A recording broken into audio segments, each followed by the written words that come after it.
L'univers chante à son tour, le Dieu puissant, le Dieu d'amour. Vous les élus, vous les humains, en son honneur chantez sans fin. Bonjour à tous. J'espère que la semaine s'est bien déroulée sous les regards de notre Seigneur Jésus-Christ. Comme on venait de vous lire, Nombre 13 relate l'histoire d'un espionnage. Tout récemment, on a eu écho dans l'actualité de l'histoire d'un homme, d'un espion, Edward Snowden, un expert en informatique qui travaillait pour le compte de la NSA pour espionner les pays. Ils ont espionné des leaders, ils ont mis sous écoute quasiment le monde entier afin d'avoir le contrôle du monde et toutes les informations utiles. Nombre 13 nous relate l'histoire de l'espionnage d'une terre promise, d'une nouvelle terre. Une nouvelle terre promise par Dieu aux enfants d'Israël. Une nouvelle terre qu'il fallait espionner, une nouvelle terre qu'il fallait voir. Une nouvelle terre qui devait être conduite par un leader, Moïse. Et l'espionnage ne se fait pas n'importe comment. Il faut organiser l'espionnage. Aller vers un pays inconnu, espionner les autres, espionner un autre pays, demande de l'organisation, demande une forme de structure. Moïse va mettre en place cette structure. Il va se choisir 12 hommes. Nombre chapitre 13, versets 1 à 3. L'Éternel parla à Moïse et dit, « Envoie des hommes pour explorer le pays de Canaan que je donne aux enfants d'Israël. Tu enverras un homme de chacune des tribus de leur père. Tous seront des principaux d'entre eux. » Moïse les envoya du désert des Paran, d'après l'ordre de l'Éternel. Tous ces hommes étaient chefs des enfants d'Israël. Edward Snowden avait ses chefs qui lui donnaient des ordres à exécuter. Moïse avait aussi un chef, le Dieu, notre Dieu, qui va structurer cette exploration. Il va lui demander de se choisir 12 personnes et pas n'importe quelle personne, mais des hommes qui étaient des chefs parmi les enfants d'Israël. Je passe leurs noms et nous allons maintenant voir l'ordre des missions. On explore un pays n'importe comment. Il faut un ordre de mission. Il faut une mission claire. Lorsque la mission n'est pas claire, elle risque d'échouer.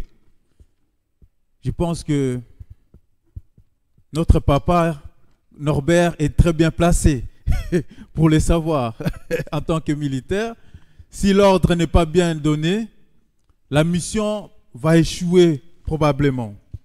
Nombre chapitre 13, verset 17. Moïse les envoyant pour explorer les pays de Canaan. Il leur dit, montez ici par le midi et vous monterez sur la montagne. Vous verrez le pays, ce qu'il est, et les peuples qui l'habitent, s'il est fort ou faible, s'il est en petit ou en grand nombre, c'est que le pays où il habite, s'il est bon ou mauvais, c'est que sont les villes où il habite, si elles sont ouvertes ou fortifiées. C'est que le terrain, s'il est gras ou maigre, s'il y a des arbres ou s'il n'y en a point, ayez bon courage et prenez de fruits du pays. C'était les temps des premiers raisins. Ils montèrent et ils explorèrent le pays, depuis les déserts d'Étine jusqu'à Rehob sur le chemin des Hamath. Ils montèrent par le midi et ils allèrent jusqu'à Hébron, où était Ahiman, Sheshaïm et Talmaï, enfants d'Anak. Hébron avait été bâti 7 ans avant Tsoan en Égypte. Ils arrivèrent jusqu'à la vallée d'Eshcol, où ils coupèrent une branche de vigne avec une grappe de raisin, qu'ils portèrent à 2 au moyen d'une perche. Ils prirent aussi des grenades et des figues, en donnant à ces lieux le nom des vallées d'Eshcol, à cause de la grappe que les enfants d'Israël y coupèrent. Ils furent de retour de l'exploration du pays au bout de 40 jours. 12 personnes vont se rendre dans ces pays, vont explorer les pays, vont voir des choses, vont prendre des fruits, vont les ramener chez Moïse. À leur arrivée, ils se rendirent auprès de Moïse et d'Aaron et de toute l'assemblée des enfants d'Israël, à Kadès dans le désert des Paran. Ils leur firent un rapport, ainsi qu'à toute l'assemblée, et ils leur montrèrent les fruits du pays. Voici ce qu'ils racontèrent à Moïse. Nous sommes allés dans le pays où tu nous as envoyés. À la vérité, c'est un pays où coule le lait et le miel, et en voici les fruits. Mais le peuple qui habite ces pays est puissant. Les villes sont fortifiées, très grandes. Nous y avons vu des enfants d'Anak. Les Amalicites habitent les contrées du Midi. Les Étiens, les Jébusiens et les Amoréens habitent la montagne. Et les Cananéens habitent près de la mer, les longs du Jourdain. Caleb fit taire les peuples qui murmuraient contre Moïse. Il dit, montons, emparons-nous du pays, nous y serons vainqueurs.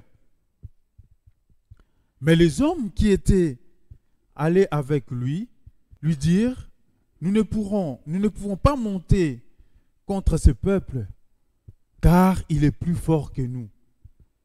Et ils décrivirent devant les enfants d'Israël les pays qu'ils avaient explorés. Ils dirent, les pays que nous avons parcourus pour l'explorer est un pays qui dévore ses habitants. Tous ceux que nous y avons vus sont des hommes d'une haute taille.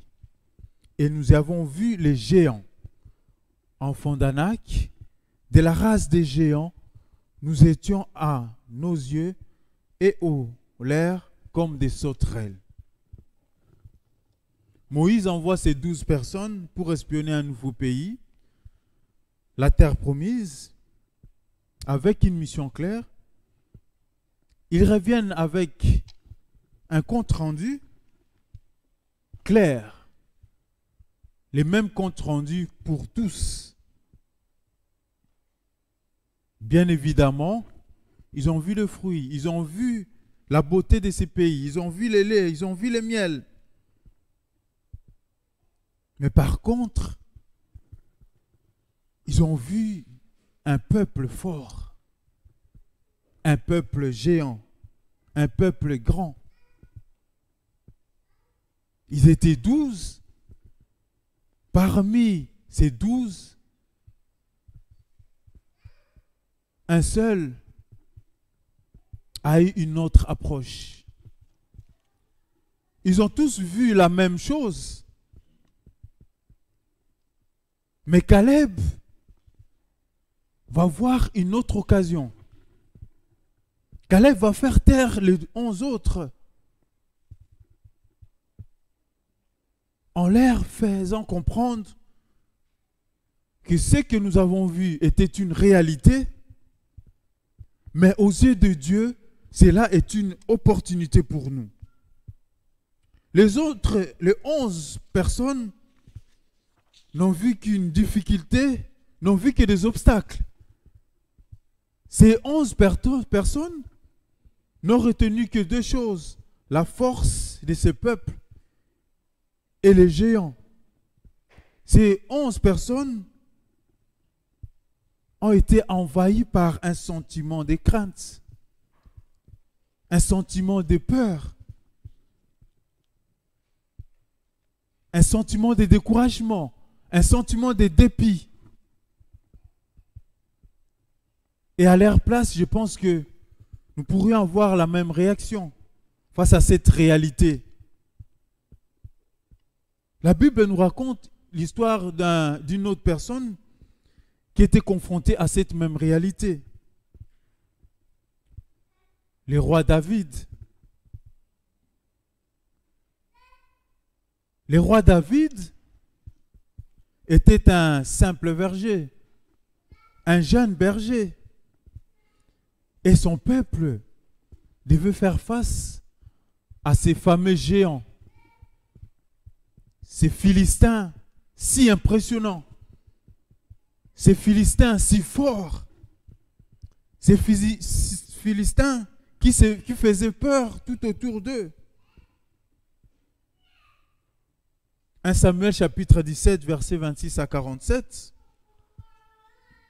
relate cette histoire. David dit aux hommes qui se trouvaient près de lui, « Que fera-t-on à celui qui tuera les Philistins et qui ôtera l'opprobre des dessus d'Israël ?» Les enfants d'Israël feront face à un défi lancé par les Philistins. Les Philistins vont lancer un défi à ce peuple. Et ils étaient convaincus de les écraser, de les vaincre. Au regard même de ces géants, les enfants d'Israël étaient apeureux, étaient tétanisés. La victoire était certaine. Mais David, ce jeune homme, va voir autre chose, va voir une autre opportunité de faire voir la puissance de notre Seigneur. Verset 27, 1 Samuel 17, 27, le peuple répétant les mêmes choses lui dit, « C'est ainsi que l'on fera à celui qui les tuera. » Eliab, son frère aîné, qui l'avait entendu parler à ces hommes, fut enflammé de colère contre David et il dit, « Pourquoi es-tu descendu et à qui as-tu laissé ces peu de brebis dans le désert? Je connais ton orgueil et la malice de ton cœur. C'est pour voir la bataille que tu es descendu. » David répondit, « Qu'ai-je donc fait? Ne puis-je pas parler ainsi? » Et il se détourna de lui pour s'adresser à un autre et fit les mêmes questions. Le peuple lui répondit comme la première fois. Lorsqu'on eut entendu les paroles prononcées par David, on les répéta devant Saoul, qui les fit chercher. David dit à Saoul que personne ne se décourage à cause de ces Philistins. Ton serviteur ira se battre avec lui. Saoul dit à David, tu ne peux pas aller te battre avec ces Philistins, car tu es un enfant. Et il est un homme de guerre dès sa jeunesse. David va rétorquer à Saoul, ton serviteur faisait paître les brebis de son père, et quand un lion ou un ours venait enlever une du troupeau, j'ai couru après lui, je l'ai frappé et j'arrachai la brebis de sa gueule. S'il s'est dressé contre moi, je le saisirai par la gorge, je l'ai frappé et je l'ai tué.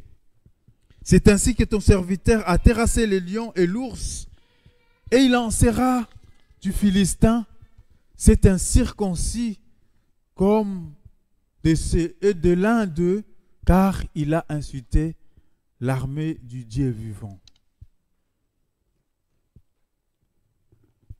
Le peuple a peur.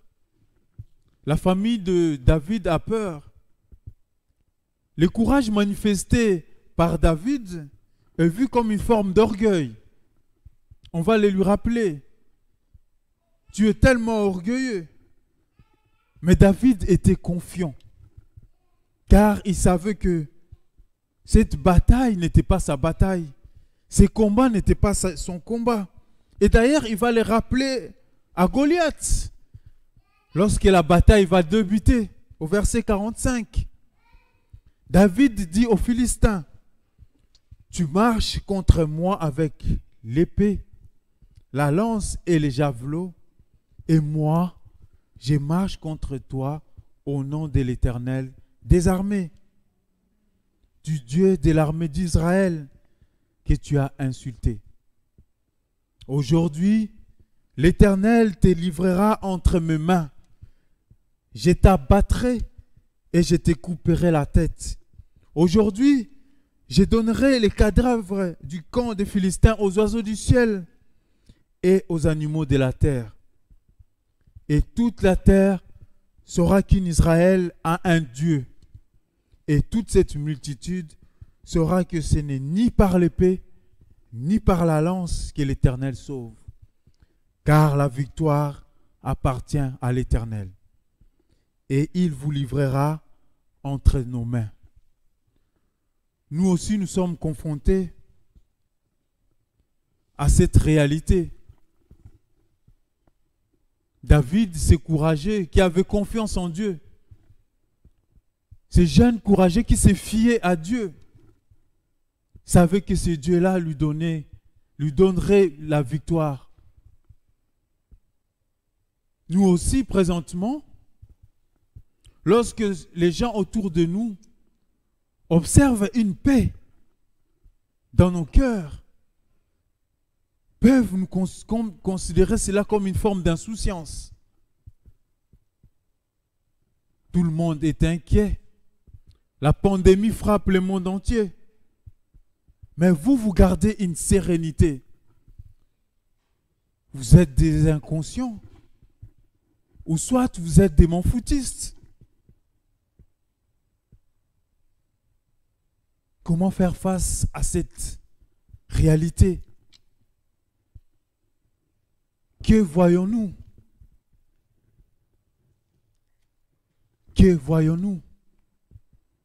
Les 11 espions ont vu les épreuves, ont vu les difficultés, ont vu des situations insurmontables. Mais Caleb a vu une opportunité de rejoindre une terre promise, une terre où coule le lait et le miel, une terre d'opportunité. Que ressentez-vous présentement? Lorsque les infos nous parlent du Covid, nous parlent du vaccin, nous parlent de la crise financière, est-ce que autour de vous, vos amis, vos membres des familles ressentent une paix? Est-ce que vous procurez une forme de sérénité autour de vous? Ou vous êtes angoissés comme les autres? Ou vous êtes terrorisés comme les autres? Que voyez-vous? Que retenez-vous? Que allez-vous retenir lorsque cette crise passera des années après? Qu'allez-vous raconter à vos enfants? Qu'allez-vous raconter à vos petits-enfants? Uniquement les décès? Uniquement les maladies? Uniquement les pertes d'emploi? Uniquement les pertes financières? Les difficultés pour les étudiants à débuter un cursus scolaire ou à achever cela? Donnez-vous de l'espoir autour de vous. Sommes-nous des porteurs d'espoir ou sommes-nous angoissés comme celles et ceux qui n'ont pas d'espoir, comme celles et ceux qui pensent conduire leur propre vie, comme celles et ceux qui pensent gérer leurs propres finances, comme celles et ceux qui pensent garder leur emploi parce qu'ils sont performants, parce qu'ils travaillent bien. Où sommes-nous comme David, remplis de confiance, remplis de sérénité,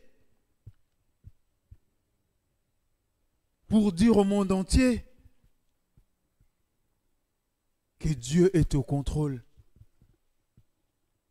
Que Dieu est au contrôle. Sommes-nous prêts à considérer les événements présents comme une opportunité d'approfondir une relation avec Dieu par le biais de l'étude de la parole de Dieu et d'un temps de prière de qualité? Pendant le confinement,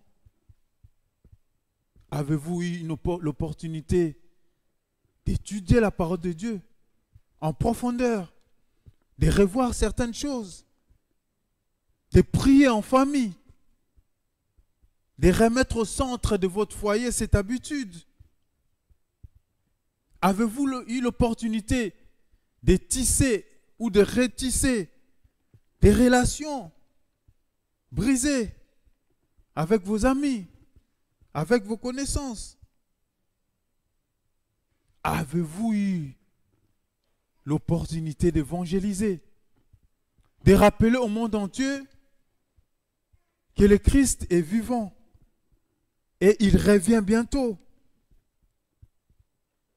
Ou avez-vous subi les événements et continuez à subir? Dormez-vous avec des angoisses sur le présent et sur votre avenir, sur l'avenir de vos enfants, sur l'avenir de vos petits-enfants? Continuez-vous à vous apitoyer sur votre sort, jour après jour? Le monde va mal, tout s'écroule. Ou vous vous rappelez des grandes choses que Dieu a déjà accomplies dans vos vies? Des grandes choses que Dieu a accomplies dans vos vies. Et j'aime cette histoire de reconnaissance qui se trouve dans Luc chapitre 17, versets 11 à 19.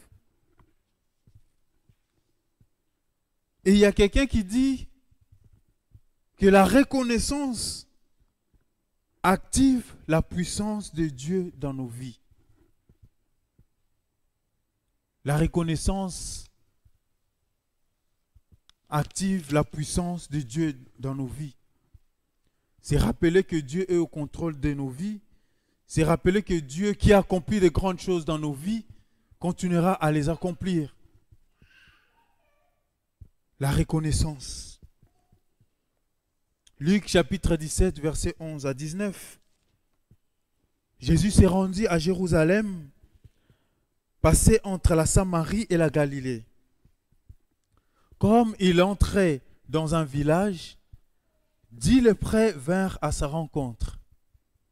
Se tenant à distance, ils élevèrent la voix et dirent: Jésus, Maître, aie pitié de nous. Dès qu'il les eut vus, il leur dit: Allez vous montrer au sacrificateur. Et pendant qu'ils y allaient, il arriva qu'ils furent guéris. L'un d'eux, se voyant guéri, revint sur les pas, glorifiant Dieu à haute voix. Il tomba sur la face aux pieds de Jésus et lui rendit grâce. C'était un Samaritain. Jésus, prenant la parole, et dit: Les 10 n'ont-ils pas été guéris? Et les 9 autres, où sont-ils? Ne s'est-il trouvé que cet étranger pour revenir et donner gloire à Dieu? Puis il lui dit, lève-toi, va, ta foi t'a sauvé. La reconnaissance. Je suis l'un des lépreux. Les 9 autres sont partis. Et moi, je suis revenu pour te dire merci.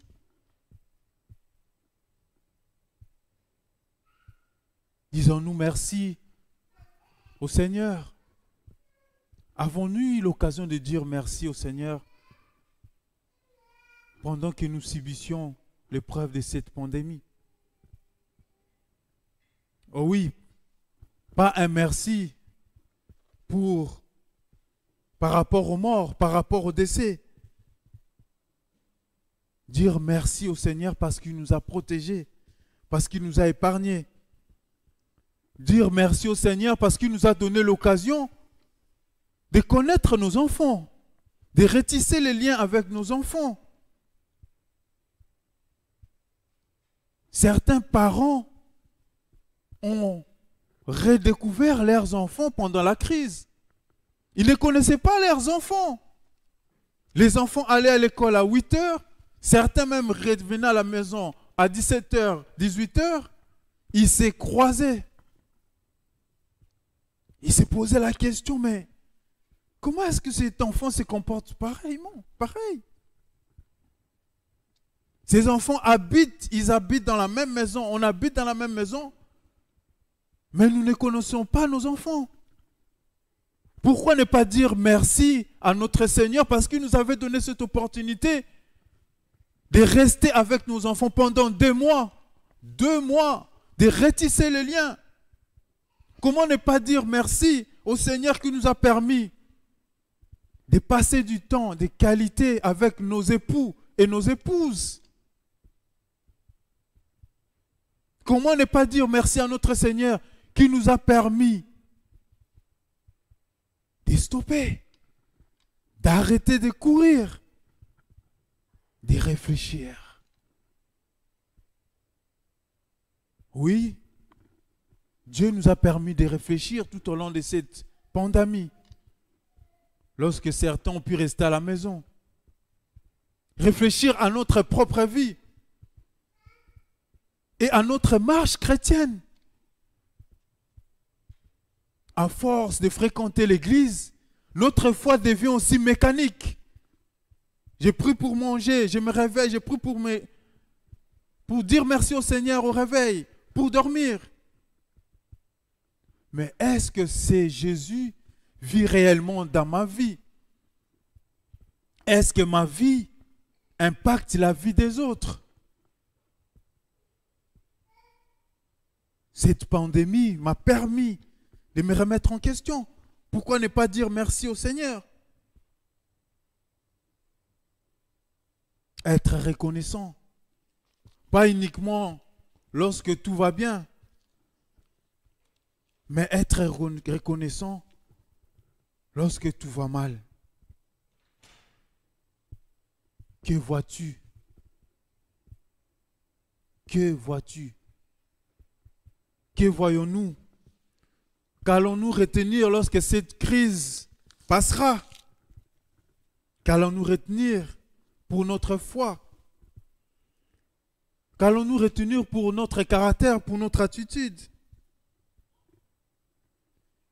Qu'allons-nous changer dans notre vie? Chacun de nous doit se positionner clairement. Chacun de nous doit faire un choix.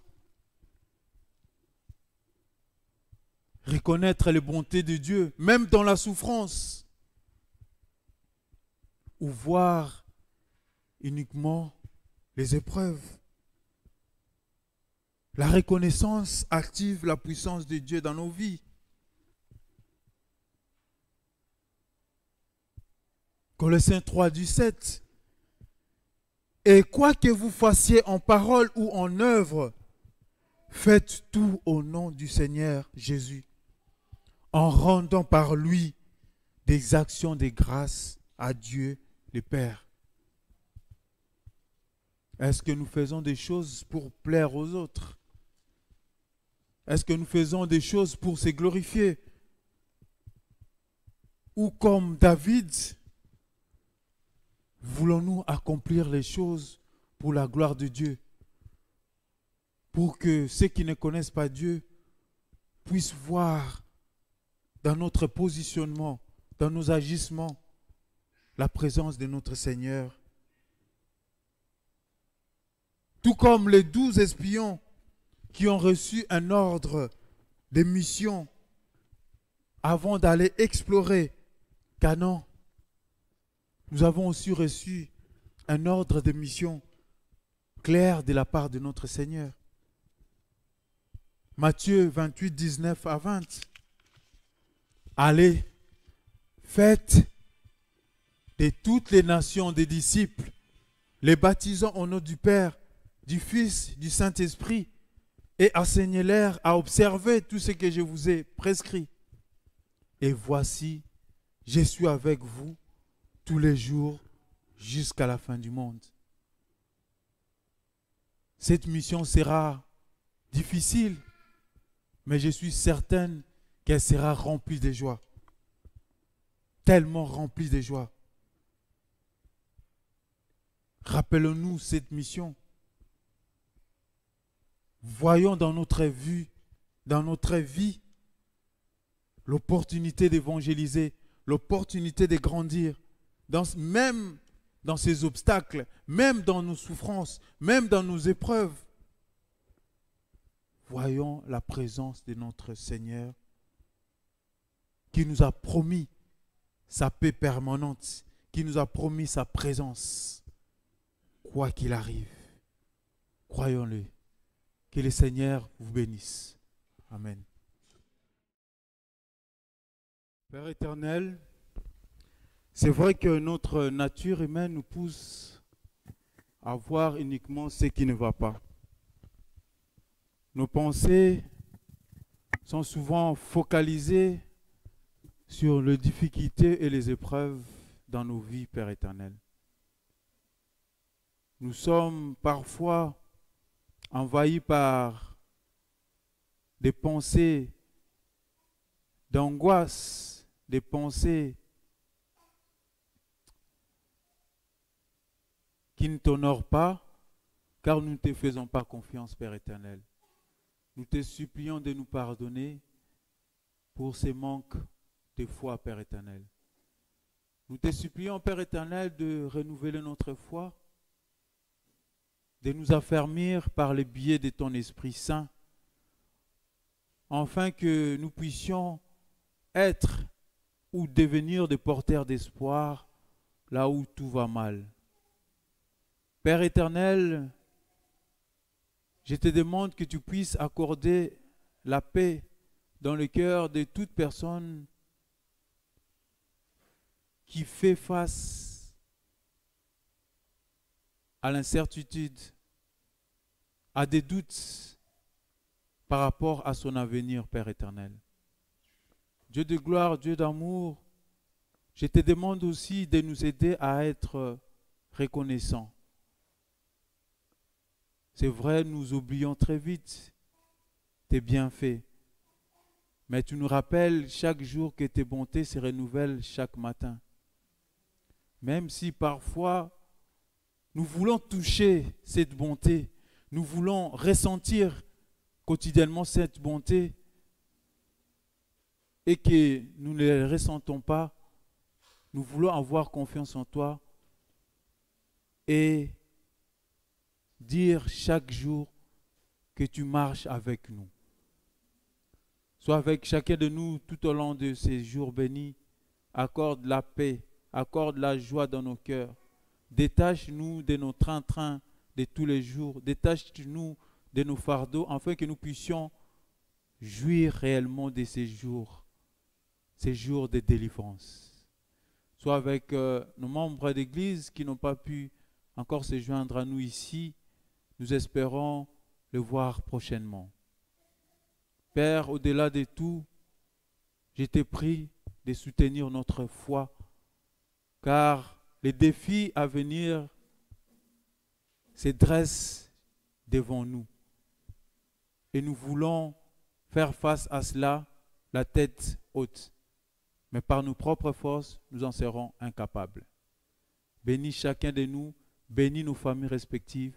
Je te prie tout cela au nom et par le puissant nom et par les sacrifices de ton Fils Jésus-Christ à Golgotha. Amen.